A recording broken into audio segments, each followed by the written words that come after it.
Kapolda Sumut tertawa ditanya soal Unpri diduga bawa kabur bak biru berisi mayat pakai mobil pikap. Kapolda Sumut Irjen Agung Setia Imam Effendi menyatakan, temuan 5 mayat di lantai 15 Universitas Prima Indonesia pada Selasa tanggal 12 Desember lalu merupakan kadaver atau mayat yang secara resmi diawetkan untuk keperluan praktek mahasiswa kedokteran. Agung sepakat dengan pernyataan Universitas Prima Indonesia, mayat itu sudah ada sejak tahun 2008 lalu dan didapat secara legal. Namun, saat ditanya jika Unpri Medan diduga mencoba menghilangkan barang bukti dengan membawa bak biru menggunakan mobil pikap, Irjen Agung terlihat tertawa.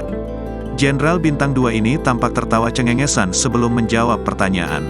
Katanya, informasi ini masih terus diselidiki pihak kepolisian. Hehehe, penyelidikan. Tentu kita menggarisbawahi dulu kembali bahwa kadaver ini untuk keperluan pembelajaran di Fakultas Kedokteran, kata Kapolda Sumut Irjen Agung Setia Imam Effendi, sambil tertawa kecil. Kamis, tanggal 14 Desember tahun 2023. Belum ada kepastian apakah mayat di lantai 9 yang disimpan di dalam bak biru merupakan jasad yang sama yang ditemukan polisi di lantai 15. Yang pasti, kata polisi, mereka masih menyelidiki kasus ini, termasuk standar memperlakukan mayat.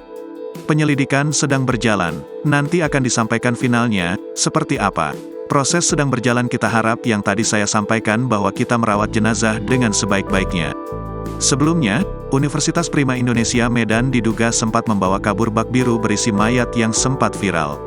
Dari rekaman CCTV yang diterima Tribun Medan, dugaan penghilangan barang bukti tersebut terlihat dari halaman depan kampus. Dalam video, sebuah mobil pikap nampak mengangkut sebuah bak berwarna biru yang diduga berisikan mayat.